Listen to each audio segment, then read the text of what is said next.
Hello hello dear students.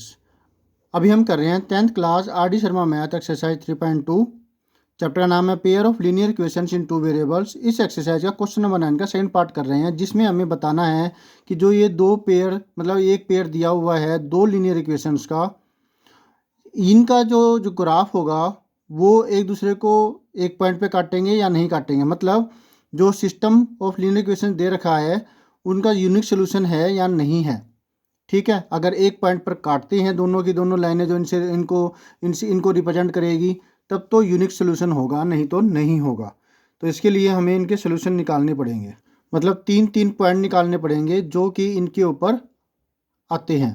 पहली equation ये दे रखी है, तो जब इसको सॉल्व करेंगे टू दोनों में कॉमन आ रहा है, ये टू मल्टीप्लाई में था डिवाइड में आ जाएगा और इन दोनों में टू कॉमन आ जाएगा। 2x बचा, इसमें -3 बचा, 2 से 2 कट गया, 2x -3 आपको मिलता है। x की वैल्यू पुट करते जाइए और आपको y की वैल्यू मिलती रहेगी। जब आप x की वैल्यू 1 पुट करते हैं यहाँ पर तो 2 × 1 -3 मिलता है, 2 - 3 -1। पहला पॉइंट मतलब सोल्यूशन मिल गया, जो कि इस लाइन के ऊपर जो लाइन है जो इसको रिप्रेजेंट करेगी उस लाइन के ऊपर ये वाला पॉइंट होगा। x की वैल्यू जब 2 पुट करेंगे तो y की वैल्यू आपको 1 मिलेगी। दूसरा पॉइंट मिल गया। इसी प्रकार से तीसरा पॉइंट भी मिल गया। दूसरी इक्वेशन ये दे रखी है, ये 2 मल्टीप्लाई में डिवाइड में आ जाएगा। अब ऊपर हम इवन नंबर बनाएंगे। इवन नंबर तब बनेगा क्योंकि ये ओड है, तो यहाँ पर हमें ओड वैल्यू ही लेनी है, तभी ओवरऑल हमें इवन नंबर मिलेगा, नहीं तो वैल्यू पॉइंटों में आएगी। x की वैल्यू 1 पुट करने पर नहीं y की वैल्यू 1 पुट करने पर x की वैल्यू 2 मिलती है। पहला पॉइंट मिल गया। y की वैल्यू 3 पुट करने पर x की वैल्यू 3 मिलेगी।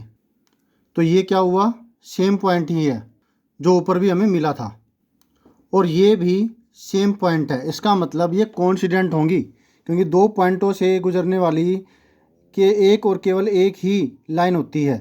2 1 इधर है, 2 1 इधर है, 3 3 इधर है, 3 3 इधर है। इसी तरीके से तीसरा जो सोल्यूशन है, तीसरा जो पॉइंट है वो मिल गया। कार्टेशियन प्लेन बना लेंगे अगर आपके पास ग्राफ नहीं है तो।